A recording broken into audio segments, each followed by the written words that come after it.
सातवां अंतिम खराब आदतें क्या है? हमेशा कुछ लोग अकेले रहने लगे हैं आजकल, अकेले रहेंगे। ये देखिए कहीं आपका अहंकार आपको सबसे अलग थलग तो नहीं कर रहा? जो एक साथ उठते बैठते थे, हंसते बोलते थे, हम उससे कट रहे हैं, कहीं न कहीं हमारा अहंकार आ रहा है। अगर किसी से असहमति है फिर भी हम उसको सम्मान अगर दे रहे हैं तब तो ठीक है। अगर असहमति और हमेशा के लिए उसको छोड़ दिए तो आप इक्कड़ हो जाएंगे, अकेले अलग थलग पड़ जाएंगे, मुख्य धारा से कट जाएंगे, पूरा समाज आगे बढ़ जाएगा, आप पिछड़ जाएंगे। ये आपको अकेलेपन की ओर लेता चला जाएगा। और अहंकार से कभी कभी क्या होता है, हम नए लोगों से नहीं मिलते हैं। नए लोगों से नहीं मिलना जानते हैं कि आपके सपोर्ट सिस्टम को कमजोर करता है। नए लोगों से मिलिए, उनको समझिए, उनको जानिए, उनसे संवाद कायम कीजिए, तो आपका सपोर्ट सिस्टम मजबूत होता चला जाएगा। सचमुच आप दुखी नहीं होना चाहते अपनी आदतों से, तो जो हमने सारी बातें कही वो तो है ही।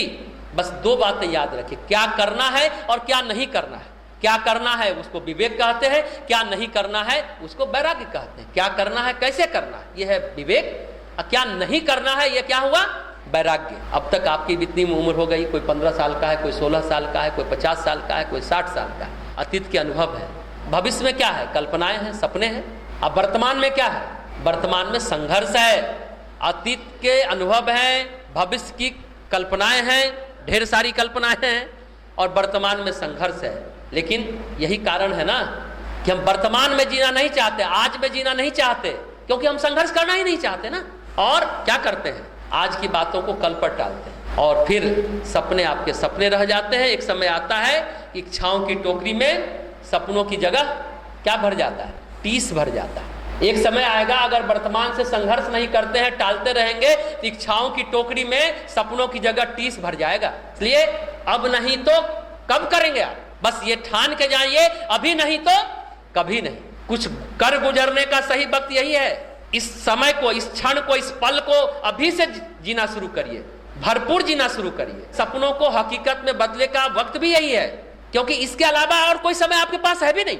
लेकिन हम में से अधिकतर लोग तो सपनों के साथ जी तो रहे हैं, लेकिन हमारे सपने ही बनकर रह जाते हैं, और अंत में जैसा हमने कहा टीस बनकर कचोटते रहते हैं। क्यों ऐसा होता है?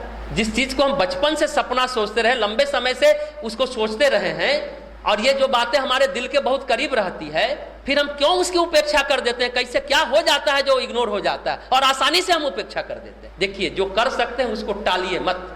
हम फिजूल कारण लेते हैं, एक एक बहाना लेते हैं, उसकी आड़ में योजनाओं को, कार्य योजनाओं को, जो प्लानिंग है, जो रोड मैप है, उसको साइड में कर देते हैं, टाले रखते हैं। हमारे सपनों का क्या होगा, कैसे होगा?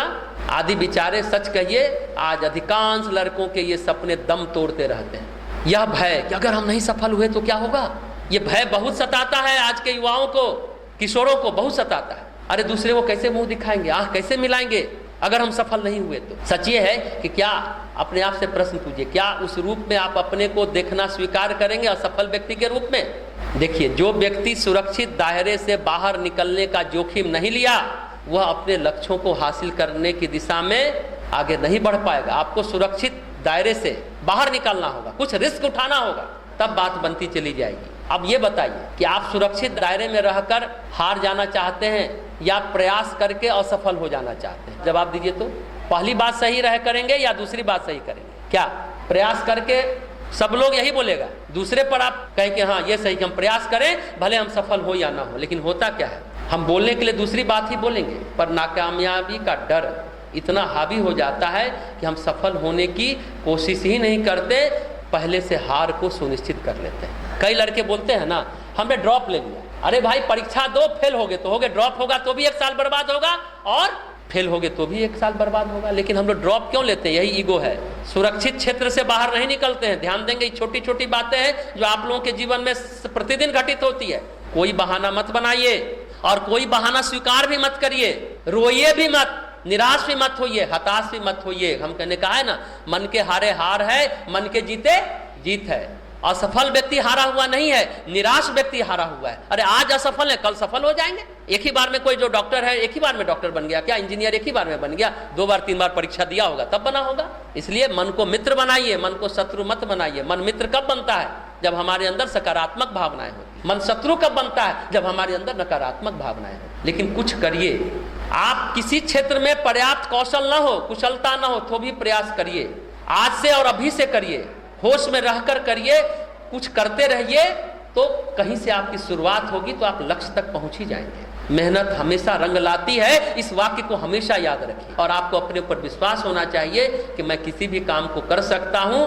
बस इस रहस्य को जानने की कोशिश करते रहिए जो आपको सफलता का रास्ता दिखाता है। उस रहस्य को जानिए कि मैं उस काम को कर सकता हूं। देखिए, पिछले रविवार को भी जो बातें हो रही थी, तो एक व्यक्ति ने कहा, जो हम लोग पहले से बात करते रहे हैं, दुनिया में ऐसा कोई समर्थ नहीं जो सब कुछ कर सकता है, और दुनिया में इतना कोई कमजोर नहीं जो कुछ नहीं कर सकता। कुछ तो आप कर ही सकते हैं ना, इतने कमजोर तो नहीं। हाँ, सब कुछ नहीं कर सकते, कुछ तो कर सकते हैं। इस सूत्र को, इस मंत्र को अपनाइए, आत्मसात कीजिए कि दुनिया में कोई इतना समर्थ नहीं कि सब कुछ कर सकता है, और दुनिया में कोई इतना कमजोर भी नहीं जो कुछ नहीं कर सकता। आप कुछ कर सकते हैं या नहीं, सो बताइए।